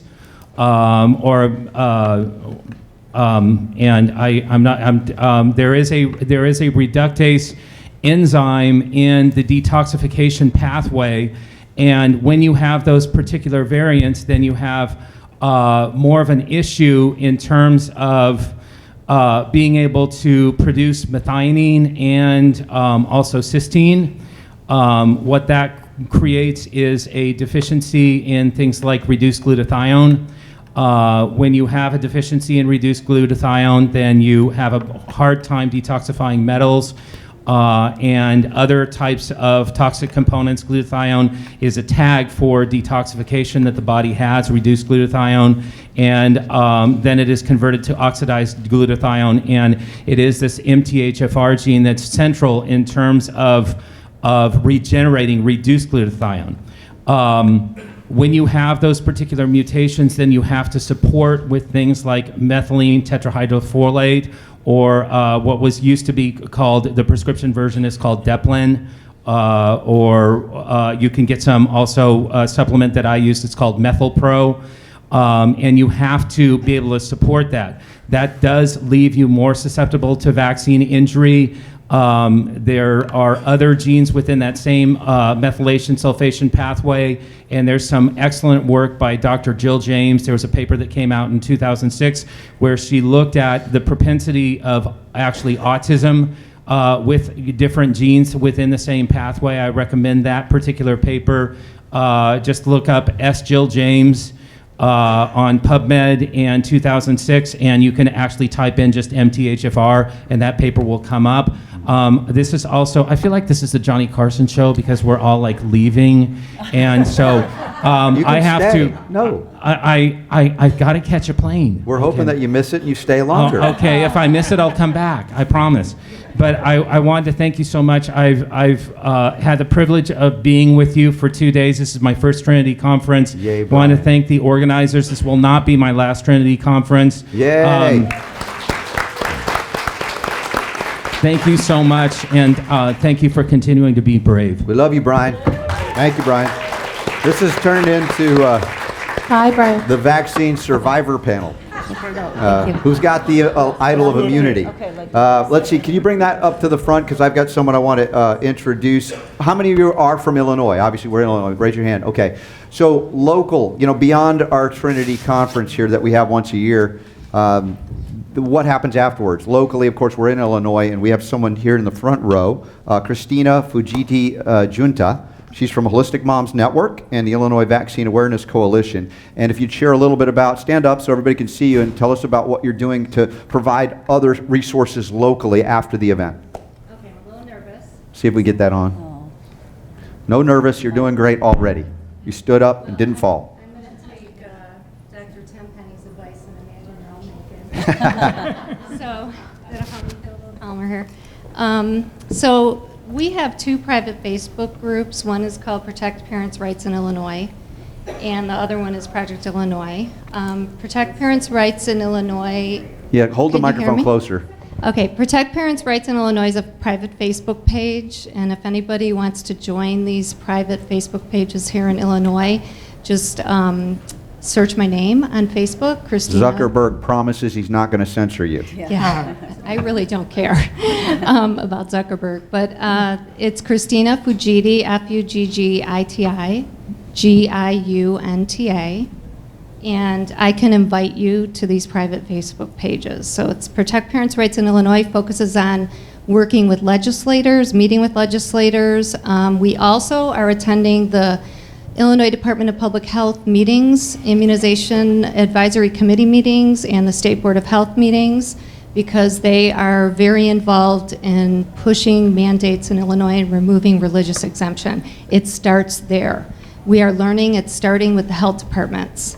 And Project Illinois is another private Facebook page that I can invite you to that focuses on public education. And so we've developed a public education committee and a town hall committee to attend town hall meetings and spread ourselves out in those meetings, and just people throughout the meetings speak up about vaccines. And so as far as I did want to mention regarding the public health departments, and you mentioned religious exemption. We have a religious exemption right now in Illinois. There is an Illinois law that was passed in 2015 where a doctor has to sign off on the religious exemption. And when we attended the May Public Health, Illinois Department of Public Health Immunization Advisory Committee meeting, they were talking about how they passed that law. By the way, there were 3 pharmaceutical reps seated at that table at the Illinois Immunization Advisory Committee meeting, which I was kind of floored to see.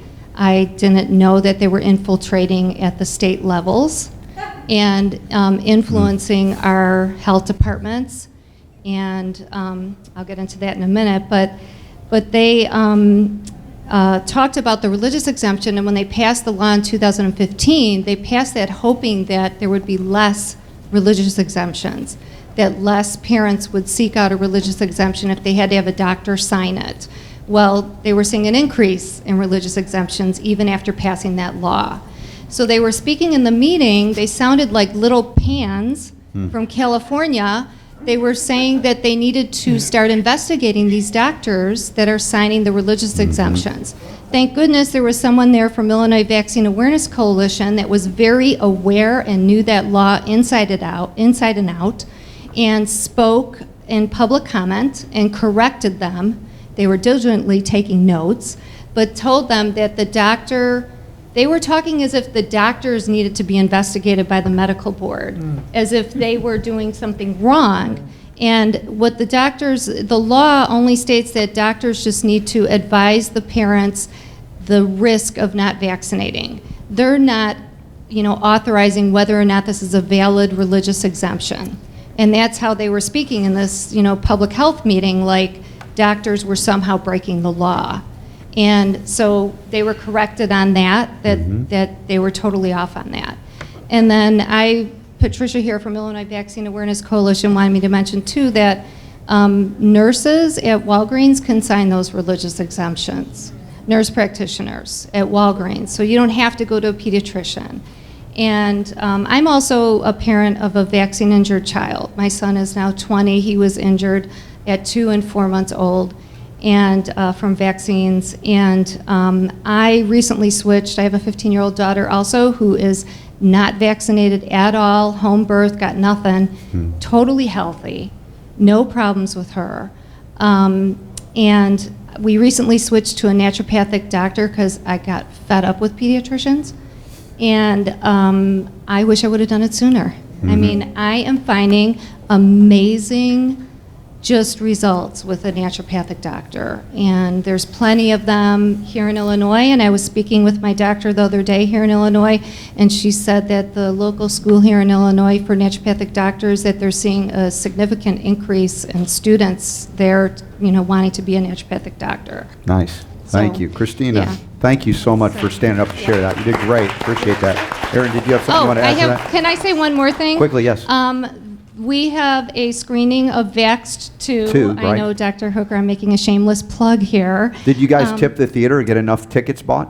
Not yet. Okay. We're about 35 or 40% right now, but So we got a lot of people here that may want to go. Yeah, there's flyers out on the table out there, and it's Vaxxed 2 Naperville. It's going to be December 4th at 7:30 p.m. And am I missing anything?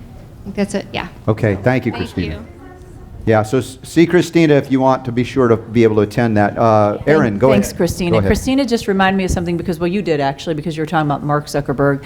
So we talked earlier about the religious and medical exemptions in different states. But another thing that I just was aware of when she lists the Facebook groups, and I have Facebook groups, I'm sure between the two of us we have 6 or 7 figures worth of people.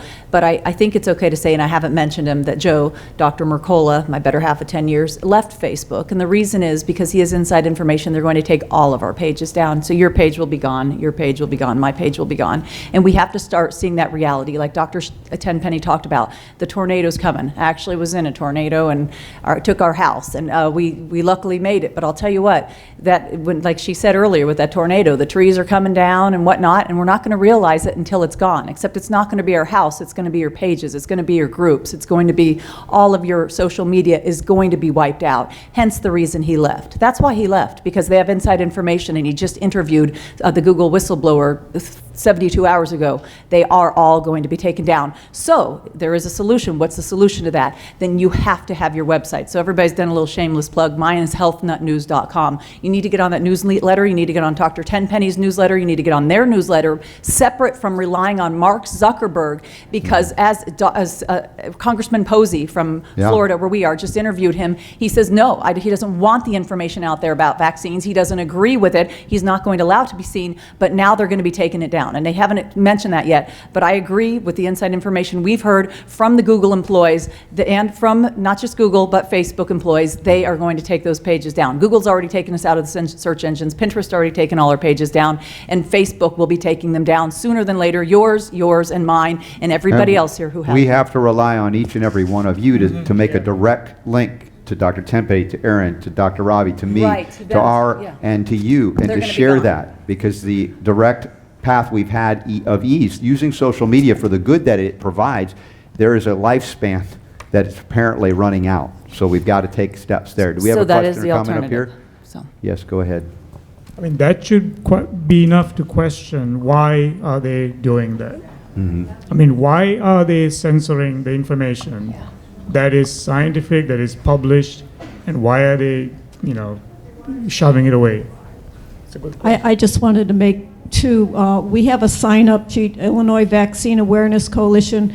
They took away our MailChimp, where we started collecting email signatures, and I think that's the only way we're going to be able to communicate with people, is to get people on our email list. So we, especially in Illinois, because we've been meeting with legislators, we've been told by some of our Democratic legislators that, we're a blue state, we're next after California and New York. Yeah, you're targeted here in Illinois. They've told us, that we will follow what's going on. So we need to get people on our email list so that we can send out an email alert before the legislation actually hits, because that's, so may have to if go back to anybody, phone trees, please sign up if you're in old school Illinois so we ways. can get you on our list. Yeah, we're all far too reliant on social media, and I already see when I have huge Pinterest taking all our pages down up here. I mean, and they've done so many others, and I believe that information is correct. And Mike Adams has already gone natural news. He's gone 3 million people. Facebook just took him down. So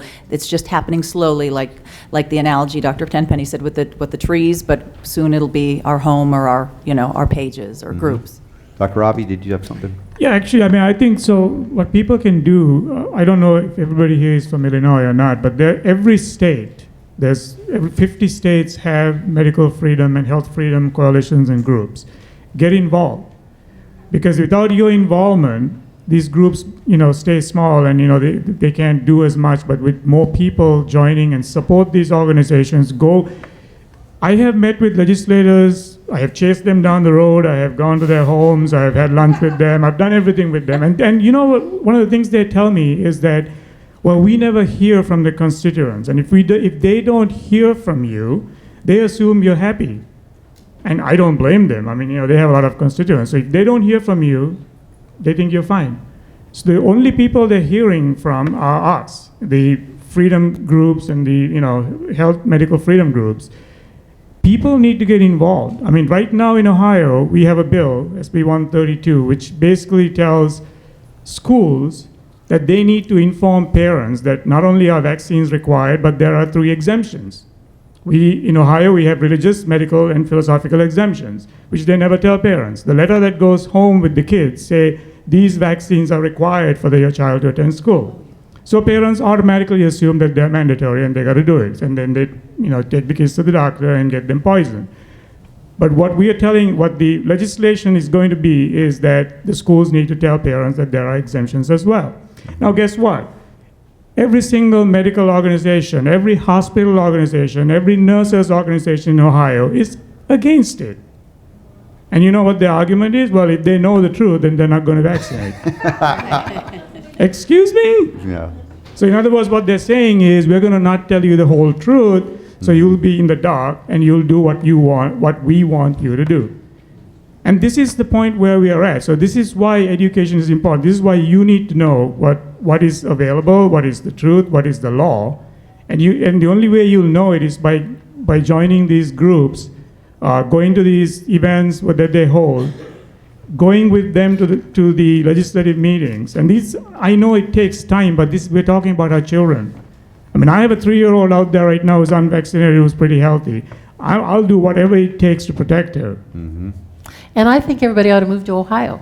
I mean, Dr. Ravi and I are both there. Ohio AMF is there. Dr. Janet Levitin is there, unvaccinating pediatrician. And I totally agree with you about joining email lists. Mm-hmm. And I think we're going to have to go back to phone trees, phone numbers, fax machines. We're going to have to actually call people. Imagine that. Talking to somebody. Yeah. Oh my God, I can't just text them. It's like, seriously. And so, again, our phone number is, our joining our email list is C4 M as in Mary, and text it to 555-888. It's 3 5s and 3 8s, okay? And it goes right into our email list. And so I think that it's really important. And I want to say another thing. When Dr. Ravi was saying about supporting organizations, we need human power and we need money. Okay, we are fighting a $1.3 trillion industry that they will pull out all stops, all money, smash all of our reports and all that stuff. But asking somebody to donate $10, oh my God, really? No, I can't do that. Why aren't you doing that for the cause? We got to get over that, man. Because we need money. I mean, it takes money to create flyers, to print them, to fax them out, to have a website, to pay hosting fees. I mean, it costs thousands of dollars a month to build your email list and be able to send out through Constant Contact or MailChimp. Just because you have an online business doesn't mean it's free. I mean, there's lots of money that goes behind supporting that. So if people are asking for donations, donate your time, but put your money where your mouth is. And I know I do a once a month radio show also with the Power Hour. And, Daniel's always saying, put your money into people you trust. I mean, if you trust Nutritional Frontiers, buy their products. If you trust Mercola's products, buy his products. If you support the educational programs that we do, buy our products. This is how we keep going. And I think we have to get over this whole thing about it being for the cause. Oh my God, you're not donating your time. There's 162 hours in a week. You got to sleep, 64 or so of the 64 of those are at least, and you got a work thing. We cannot build this movement to fight the largest, most powerful, most moneyed organization on the planet on the backs of just a bunch of volunteers that are well-meaning. We have to have money to do all those things that I just said. So support people financially. You support them with your prayers. I think that's really important too. But do what you can to volunteer volunteer organizations, put your money behind the people that you support, buy the products from the people that you trust, and then volunteer to the committees as much time as you can to go see legislators. And what we did in Ohio, if you were, what I said is like, you've got to get ahead of the curve. You've got to go down and talk to your legislators before they submit the bill, because once the bill is on the floor, the train has left the station, man. And getting that to stop is really tough. So you need to go down and when there's nothing pending, go down and start making those relationships, talking them, chasing them down the road like Dr. Ravi did, and to really get them to pay attention to you. And it's interesting because this one legislator I was referring to, she was very pro-vaccine, and we had several discussions with her, meetings, and I think actually Dr. Leviton went with me for one. She wouldn't even want to talk to us. She gave us 15-minute interview times, and then she was there for 5, and she said, I got to go. But over time, I never let go of her. I kept following her around, giving her bits of information, sending her emails, calling the office. And recently I ran into her at a health fair or community fair, and she had a stop booth. She's now a senator. And there was a bill out there in Ohio that was going to take our rights away, which never saw the light of day because our organizations just went in there and it wasn't going to go anywhere. And she actually told me at that fair that she actually would have voted against it. And that's where you want to be with your legislators. You need to form those relationships. You need to form the good ones. You need to talk to them, educate them, because they write the bill. We write bills for them now. And we'll tell them, look, this is what we should be doing. And this 132 especially came from our involvement with legislators who believe and trust in us. You need to build that up. And don't feel safe in any state. None of the states are safe. They're going to come for you in all 50 of them. In fact, Ohio is one big one that they're eyeing because it's a red state. It's a swing state. And we have a lot of legislators who like us. So they are having a hard time, and they will not give up. So you have to be vigilant. You have to be involved. And everything that Dr. Tenpenny said, I agree with you. I agree with her. It's the only way that you're going to be protected. You can't run from this, because no matter where you run, they're going to get you. And I said that this morning, too, about what we had done in Ohio.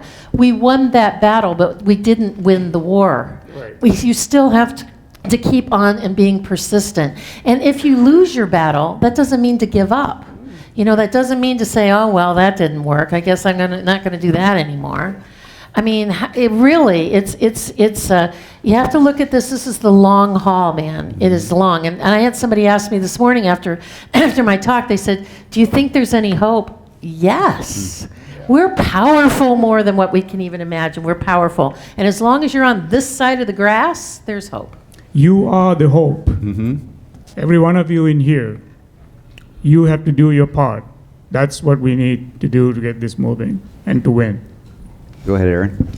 Yeah, and I know it sounds a little negative before what I said, but on the flip side, again, to get on those newsletters, and when you're on those newsletters, like these great doctors up here, then you can forward them to 3 friends. Even if you're afraid to be like Dr. Bryan's wife, who was up here earlier, and she's talking about the 30, if she's at 30 seconds within a few feet of somebody, to tell them her message. You can forward those newsletters to others. And in the meantime, social media, hopefully it'll stick around a long time. I'll stick in there to the bitter end, but you can forward that newsletter that you're going to receive of these doctors and forward them to 3 of your family members or 3 of your friends, because maybe that's easier than having the talk around the Thanksgiving dinner table coming up, where you really don't want to do that over the turkey, but you can forward them, and it's not quite, it's not so in your face, and maybe one of those 3 family members is going to listen, and maybe they're going to forward it on to their family members.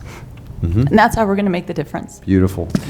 We have a question or comment from somebody wearing an awesome T-shirt that says Ohio Advocates for Medical Freedom. Go ahead, sir. What's your name?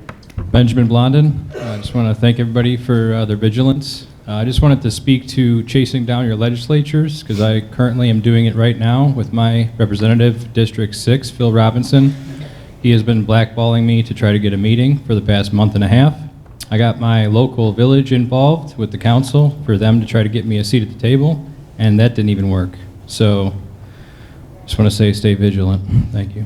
And persistent. Yes, stay persistent. Yeah. Just stay persistent. And find out who's running against them, and who you could put up to run against them.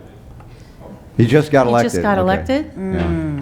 It's only 2 years. Yeah. Start now, right? Takes Yeah. a while to mount a campaign. We've said that there may be two things that can tip it, for the next election. You either find a coalition that they believe is superior in numbers than what put them in, then they're going to listen, or you get some dirt on them. Because most of these legislators on federal level, certainly state level too, there's something they got on them. I've talked about legislators that you would think would always be for their constituents. People interesting about Elijah Cummings, who just recently passed away, civil rights era kind of hero guy. And he was even, we played a video of him in Congress asking tough questions on the vaccine issue some years ago, back in 2012, I believe. And then more recently, and he is friends with the Nation of Islam and Farrakhan and Tony Muhammad, and they confronted him, Elijah Cummings. They gave him information about the CDC whistleblower, and they said, you need to do something about this. And when he said, I'll look into it, the next call, Tony Muhammad to Elijah Cummings hung up on him, said, I can't touch this. Boom. Why? Why would you sell out your people? And I'm not picking on one legislator. It's like we really are up against a very dirty system. And there's a lot of integrity here, and what are we trying to defend? That which is right, righteous. And so I think we have the higher ground. We may not have all the money of big pharma and all the numbers of those who are still ignorant, but the kind of work you're doing there is going to make a difference, like Dr. Ravi has done with the Ohio legislators, making a relationship go and supersede the blackballing concept. It can take time, but persistence as well. Do we have another question? Go ahead, sir, in the back. Hi. My name is Paul. I'm from Valpo, Indiana. I really appreciate the fight. We've had our fight lawsuits with some of the local schools. It's very draining, very expensive, very this. Kind of one of the ways we got around, and my kids are very grown. When they were little, we found an MD that was into Chinese medicine, and he gave them the drops in the mouth. I don't know how effective they are or whatever. But all the schools had to see was Dr. MD signed off on the vaccinations. So it bought us some relief, bought us time, the aggravation of what you folks might go through fighting for your kids with these. For us, it was worth it. Okay, they got their MD signed on it. Now we can move on, put energy into the bigger fight. So I don't know how you folks up there feel about the homeopathic drops. No, you're talking about nosodes and homeoprophylaxis. Yes, they're not accepted by the so-called government authoritarian structure in medicine. But yes, it's a legitimate means by which you can sensitize the immune system. But would it be accepted? I often think, and I think, Sherri, we've joked about this maybe once or twice, it's like have your doctor hand you the vaccine, or have, obviously cover the needle. Even give it to the little child and just have them hold it, then take it back, and then you could say, "Yep, I gave them the vaccine." So there are legitimate ways. Now, how many doctors are willing to do that? Even though I believe it's the right thing to do, because it is so unlawful and ungodly that they would force this on anyone. Violation of concepts of the Geneva Conventions. Even Dana, do you have a question or comment? That's a question. No, up front. Okay, go ahead, and then we'll get up front. Am I on? Yeah. Number one, for any doctor that won't see you because you're not vaccinating, as patients and as clients, our way to complain is to the medical board. And that's the role of the medical board, is to represent the consumer. And you can go to neglectreport.com and start reporting these doctors. It's their job to take care of clients when they come in, not turn them away at the door. And as far as the political stuff, the one we call it Stalk and Talk in California, actually, and you need to sign up for their Twitter and only follow your people. Have a very tiny number of people that you follow that are in politics. Make sure you follow your assembly member, your senator, sign up for their newsletter, and then sign up for all the clubs. All of these policymakers are elected because there's clubs. If they're a Democrat, it's the Democrat clubs. If they're Republican, it's the Republican clubs. And they have events all the time. And if you just go own that space, you will always get to have time with your policymaker. And just thank you so much to all of you. And I'm new to Dr. Roby, and I'm just in love Yeah, with you. Ravi's awesome. You're going to love him. Let's bring that up front here. Question down here. That's right. We're coming up front. Come on. Yes. I'm Hold on a moment, the microphone, so everybody can hear you. Thank you. I would like to go to an Yeah, she turned it on. There we go. I would like to go to a naturopath or a holistic doctor, but insurance doesn't pay for it. So it keeps a lot of people from. Sure, but as I've said many times over the years, the most dangerous thing you can have in America is really good medical insurance.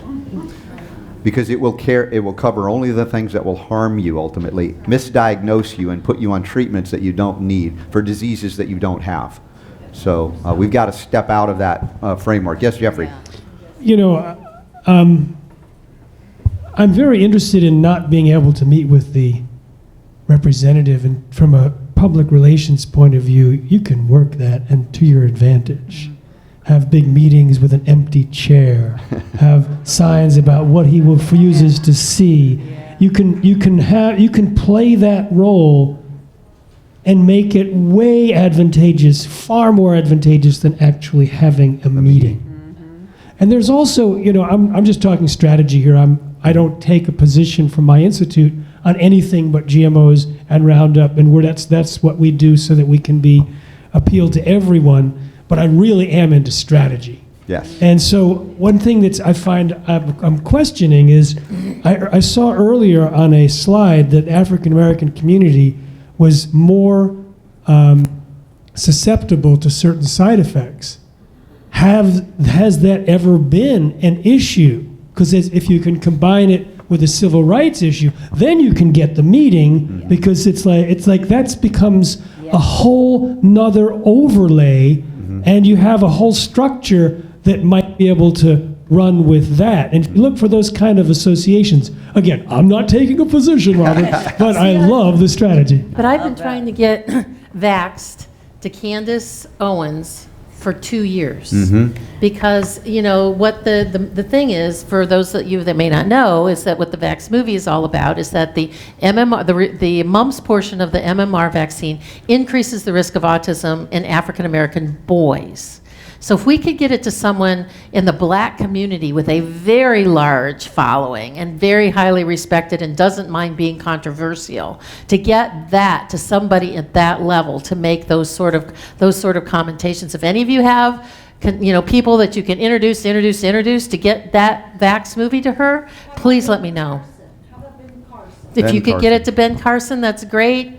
Sure. Maybe, but Candace is much more visible. Ben Carson is, the neurosurgeon wrote the books, and he's, cloistered away somewhere on you get somebody who's really engaged now. Yeah, is on Owens. Trump's, panel, his board. But Candace is out there every day, and she talks to really controversial people. She could get it in front of Steve Bannon, who's got a big mouth about everything, and so, but I've been trying, so if any of you guys know anybody who knows anybody that you could get her a copy of the Vax movie and explain it to her, or get her to me so I could explain it to her, please, open invitation. Anybody out there who knows anybody, please get me in contact with Candace Owen. All right, Christina? Illinois has a Black Caucus, and and there's about 25 legislators who are part of the Black Caucus. And we're working on targeting them as part of our legislative work that we're doing on talking with the Black Caucus about what we know. So excellent. Ravi? So Cleveland, Ohio has a Black Caucus too. And it's very, very strange, like you mentioned. I mean, I've been trying 2 years now to get in there, or at least put my foot in there, because you know what's going to happen next. But I have been unsuccessful until the African American senator, Senator Williams, proposed this bill to remove our exemptions. So then we got the opportunity to talk to her, and I was there within weeks talking to her, and she was still not open to it. But I met another person who was actually a Democratic Party leader who was there with her, and then I managed to get in with her, and we talked for a little bit. And even that was not going well until I think I might have bugged so much that she just said, okay, fine. I was invited to a karaoke bar where they were having a party, and between two songs, I got the mic for 10 minutes, during which time I spoke about the 1986 vaccine injury law and blah, blah, blah, and also about Vax. And I can tell you, Love that. They did not even want the other person to come sing. I was up there for like 30 minutes until I said, okay, I don't want this person waiting too long. And I got like the emails, and so finally I made that breakthrough. And I don't know how many of them are going to go and buy the movie. I told them I can even give it to them. I have a showing. So we're working on inviting these people to a place where it's a church or someplace neutral, and then screen the showing for them. These people need to know, and this is what it sometimes takes, unfortunately. I like that karaoke parties. I'm like, let's do it. I'm like, where is this place? It's like a bar, and I'm like, I'm in the wrong place. And no, you're fine. You'll just get the mic for like 5 minutes. I said, 5 minutes? I need more than an hour. Now, last week, Friday, I had Curtis Cost on. He's an activist African-American in Harlem, New York. And of course, this is where they had the event scheduled. Al Sharpton, Reverend Sharpton, was scheduled to host an event on vaccines, both sides, right? Of course, the heat got on him. He backed out, canceled it. Curtis, within, 12 hours, they released, like 12 hours before, that they found another church to host it. And maybe you saw this, that partway through RFK Jr.'s talk, 10 minutes in, they cut his mic, said there's too many people here. Of course, it's the same amount since it started 2.5, 3 hours earlier. And, so there are activists within that community, but when you get up to the point of influence, there's control. I mentioned that. They have dirt on about everybody that has influence. And this is how that game's. This is why you think you're kind, you're loving, you're common sense, you're scientific, and none of it seems to get through. Recognize that these people, talk about the film bought, these people often are bought. And we have to find a way to either shame them into some reality with strategy, like Jeffrey says, make them embarrassed that they don't meet you, to finally overwhelm. And then, of course, the numbers grow as we come here. Now, a big concern, this time next year, I think they're saying October 1st, 2nd, 3rd, somewhere around that, for the Health Freedom Expo 2020, is that is the theoretical or actual timeline that they're predicting for the implementation of Real ID. Now, the Real ID Act passed in 2005 on fears of terrorism, that they would tie biometric data to your ID, your license, your passport, etc., and that there would be either your Social Security number or a unique medical identifier, which is basically your Social Security number at this point, tied into your medical records, just like it's already been implemented in Argentina, where you cannot travel unless you're fully vaccinated. Adults too. You can't vote. You can't even get an ID. So their strategy, of course, it passed in 2005. The question is, why did it take 15 years, a year from now, to implement? Does anybody know why? Well, no, the 10th Amendment. The states and the people push back on an unconstitutional mandate, but the federal government wears the states and the people down with withholding federal funds or granting special money to states, and then the legislature, even in Utah, where you'd think they would never buy into this nonsense, they finally acquiesced. They were like the last ones to do it. Now, it's not fully implemented till October 1, 2020, so there's still an opportunity, but this we have to understand, that the 10th Amendment is a very powerful option that we have. That means the states or the people, respectively, are more powerful than the federal government by not cooperating. By saying, yes, ma'am. What is the 10th Amendment? 10th Amendment basically states that the powers not specifically enumerated or granted to the federal government belong to the states or the people respectively. And how do we have cannabis pretty much in all 50 states to varying degrees? Not because the federal government has made cannabis legal. It's because the state said to the feds, pound sand. You don't have authority to ban the plant anymore. Yes. And the people demanded it. So it's not that it's unprecedented, it's anachronistic, like they like to say about the Constitution. So this is where we need to recognize in the next year another homework assignment for every one of you, in addition to this vaccine issue, is to push back on that, because the Department of Homeland Security head who runs this Real ID under the law has the authority to change the rules at any time without an act of Congress, without any oversight. Could say, my gosh, the measles are back again in 2020 or 2021. And now to expand the Real ID Act, which is already tied into your medical records through your Social Security number if you have one or use one, that they now go in and say you now have to have your updated booster shots as an adult. How are they going to get adults to acquiesce? They'll say, well, you can't travel, you can't fly, you can't work as an employee because we got your number. The Real ID Act of 2005 will condemn you to mandatory vaccination unless you resist. And of course, that means it's even more inconvenient than stepping up and doing a little bit more in the next year to stop this from happening everywhere, or overturning it at the state level, because it will not be overturned at the federal level. Yes, ma'am, can we get a microphone over here? She's really jumping up and down, and I want to get that enthusiasm out for everybody to learn and hear.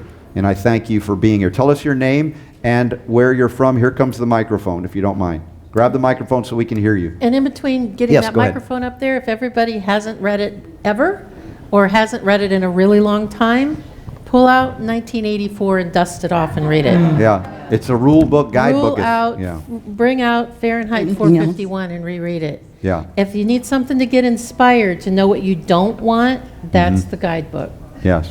Are you ready to present? Go ahead. Yes, Illinois has a real ID, Yes, they do. and I couldn't see it. So there's no social security number on it yet. No, but it's tied to it. It's tied to it. It's already electronic. embedded in it, and it's part of the biometric data in the database. Okay, the part, It- yes. So if somebody scans Yes, it that is a real card, ID. If it has they a get yellow everything. star on it, it will be a real ID. Yes, Yeah. it's a real ID. And you're going to get one because they are refusing. Oh, that's true. Right, it's not, That's you don't true. have to have one yet. Well, yes, because we have become a nation of sheep. Like my daughter Yes. is 15 and we just went for her permit. Yes. And they made my daughter get a real ID. Do you understand my point here is that they, And is going to have to have one, whether or not you have a driver's license, even children. Christina, if we allow it, Yeah, you don't have to have it. If you don't have it, you don't travel. But then you need to get a passport. So if you have a passport, this is an existential battle. I know, Jeffrey, you talk about an existential battle to defend the DNA of our all living things. This is an existential battle for your freedom from medical tyranny. That's that stage, that last step when they track down and say, you can't travel, you can't move, you can't work. This is what was said to me. When your driver's license in Illinois ends, and mine ended, I had to have a new one in order to drive, so I went. And they refused to give me anything else. I even asked for, how about another year with a normal license? Absolutely not. And while I'm sitting there waiting for my turn, a woman comes up, and she had come in a little bit early before it was due. They wouldn't let her leave without getting another one. And it's absolutely, your arm is twisted, and they tell you absolutely. If they tell you to go to the gas chamber, are you going? This is where this is heading, folks. This is no joke. I want you to hear how serious this is. We're a nation of sheep if we allow this to. Oh, they have to? You're sure? I'm not going to do it. Are you going to do it? And what's the inconvenience of not doing it? Well, they say you can't travel. Well, damn it, I'm traveling regardless. And I might have to put up with some consequences of that, but until we stand up and recognize this kind of tyranny cannot stand in this country. And if it does, you don't deserve to call yourself an American. Yes, yay. This has got to stop now. I don't want to hear we can't do it because they're going to twist my arm anymore. Because they're going to twist your arm right into mass vaccination of you, your kids, your grandkids, and you already know what that means.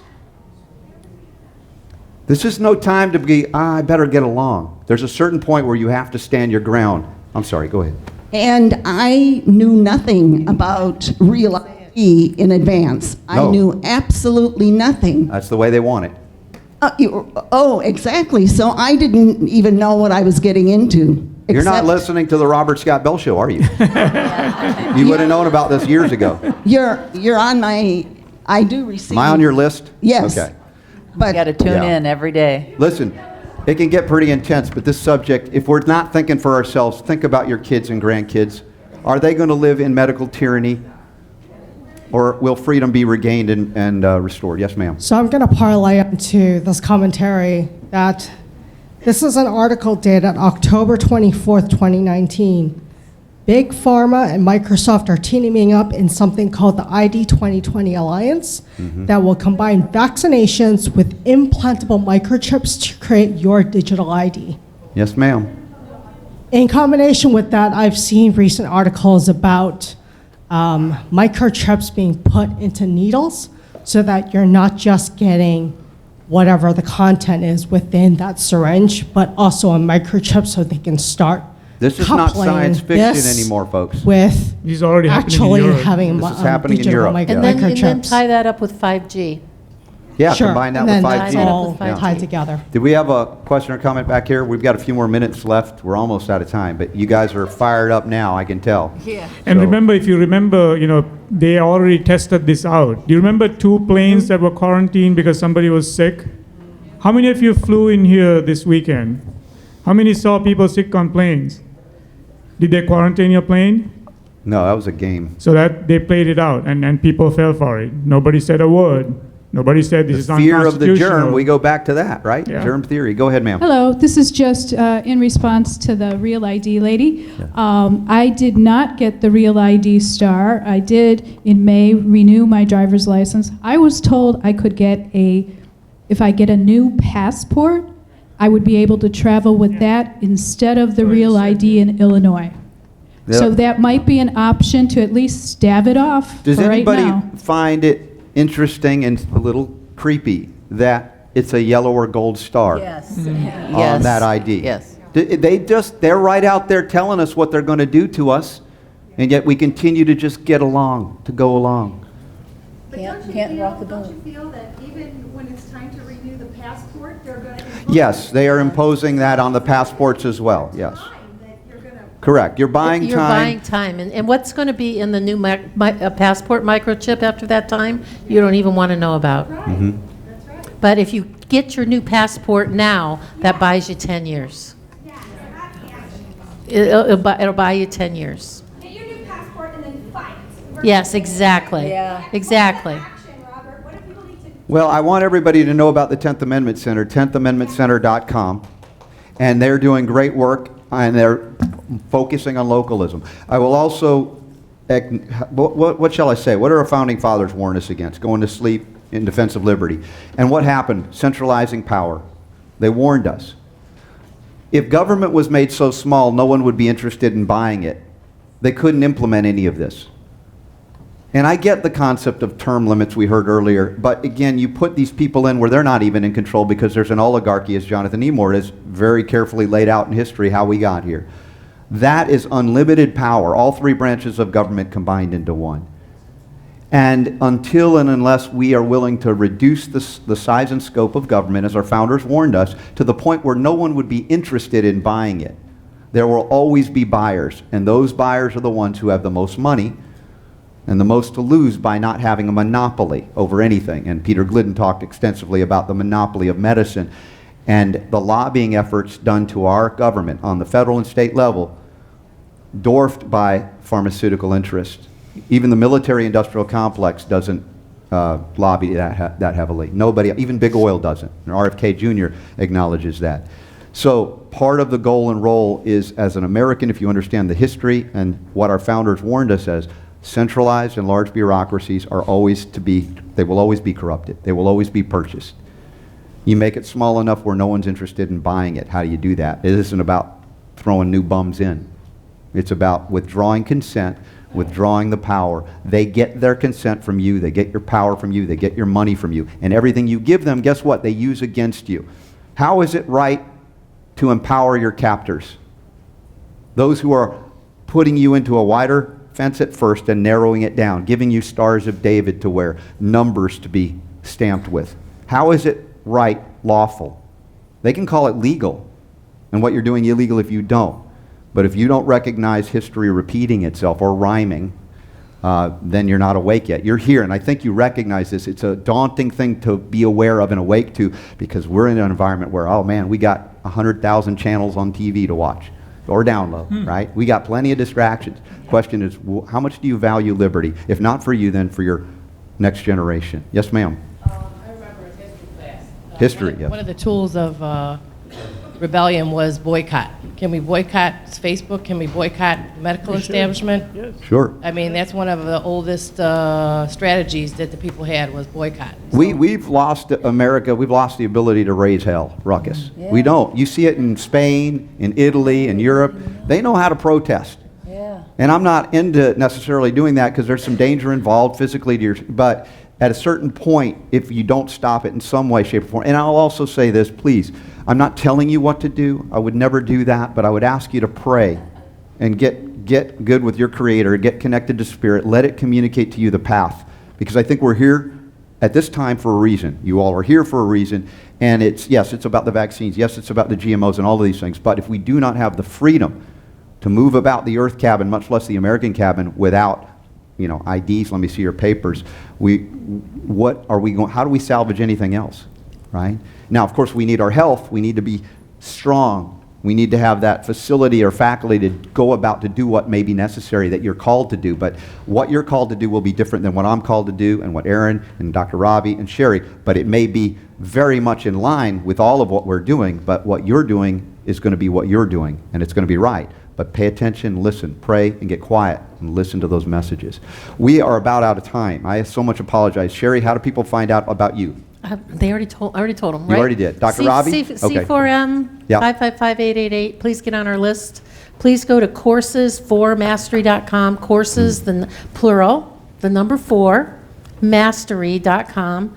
And if you go there, it's a landing page, and it shows you all the different elements of things that I'm doing. Mhm. And my new computer was supposed to be set up before I got here. Had glitch problems. When that happens, there'll be a video that explains all of it to you. It's pretty self-explanatory, but people like videos. Mhm. So coursesformastery.com. Please share that with your friends, your family, your emails, your social media that's existing and stuff like that. And if you want to be on our list to learn more, like what we talked about, getting on our list, Please. just text C4M to 3 5s and 3 8s. 555-888. Dr. Yep. Ravi, how do they find you? Not easily. I'm on Doing social karaoke. media. I own In the karaoke bars, right? Karaoke. or chasing down legislators.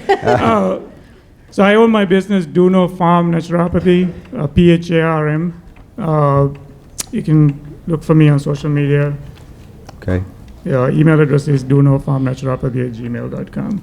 Great. And Erin Elizabeth, Health Nut News? Healthnutnews.com. That is correct. Healthnutnews.com. No spaces or dashes right at the top of the page. We like to keep it simple. You can just get on the newsletter right there. Just put your email in, boom. Because I do believe, and I'm on social media, but if you look it up, chances are you won't find it because they've buried it on so much of it. But right there you can see all our social media links. And I just want to say quickly, I know we're out of time, but having reported extensively what happened in Brooklyn with the Hasidic Jews, and already those people there, and I know I'm taking away from our time from it, but Go ahead. but just quickly, watching them either go to prison or pay the $1,000 fine, and literally them going to their doors at night and going in, and they either went to prison, adults too, or received that MMR vaccine. That this is a time that we need to rise up, like Robert so eloquently said, and so because it's happening already. So healthnutnews.com. Thanks, guys. Beautiful. And I'm at robertscottbell.com. You can listen to my show 2 hours a day, 6 days a week. We have the lost episodes available now through our Patreon page. Thanks to Dr. Sherri for saying, hey, help people to help you. And we even have the Vaccines Armed and Dangerous seminar I did with John Rappaport 10 years ago, still just as valid today, maybe even more so, that you can get through the Patreon page. But thank you all for being here. Thank you to our panelists and those that already left. And we'll be out, meet on the show floor for the few hours or hour we have left. Thank you. May the power to heal is still yours.